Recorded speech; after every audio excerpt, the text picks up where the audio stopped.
I will be doing a quick demonstration on replacing the thermal fuse and on gravity feed iron. So these are the fuse, these are the thermal fuse, this is the original one, and these are replacement that I bought.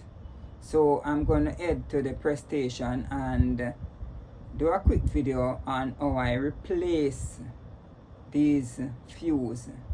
Alright, so this is the gravity feed iron and the fuse. The thermal fuse became unserviceable. So what I did, I bought the replacement. This is the replacement, and I'm gonna add it to the new iron. Two things to note. This fuse has the adapter ends right here. This doesn't, so I can either buy new adapter ends or use these, take off from this and add to this, but I won't do that. I'll do a third option. The third option is to use my pliers to curve just the top end of the fuse. So this is it. Use a curve plier to curve this end, and once I do that, I will then add it. This is unidirectional, so this goes in one way. Where this black section is, it goes down as in from the top of the iron down to the base. So I have already released some slacks from this screw, and I'm gonna place this in right now. Place it under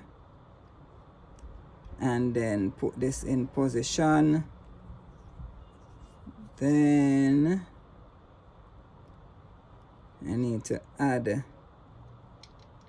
this back in place.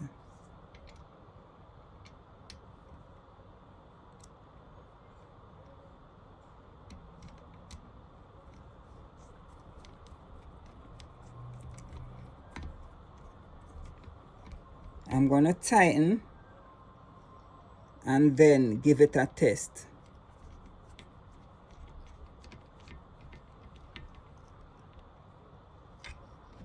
So I'm gonna let me position back the switch in place. Right, so this is the switch in place, and then let me place it on the mat, and then I'll plug it in and turn it on.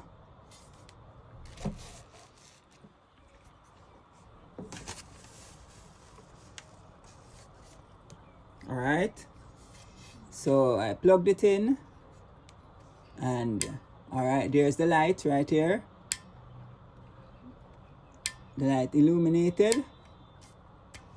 All right, okay, it's working. So I'll unplug the iron and continue to complete this by adding the cover. This is a Silver Star gravity feed iron, and the thermal fuse function is to prevent the iron from overheating. So once the iron is plugged in, when it reaches a temperature, the thermal fuse chips out the iron, or let I say discontinue the electrical circuit, the electrical flow. And then once the temperature reduces back down to a set temperature, it comes back in. You will notice it once the iron is on for a period of time. This light will be unilluminated. So at that point in time, you know that the fuse has reached a temperature and disengage. So that is it now. I'm ready to do some pressing. These are spare fuses, so when this one goes, then I have it, but I won't throw away this one. This one, this is the original one that came with it. I won't throw it away as yet. I just need to keep it, should in case I'm going to buy a replacement, I can walk with that one. Or if I know the specifications out of my head when I'm going, I don't necessarily have to walk with it. Alright, thank you.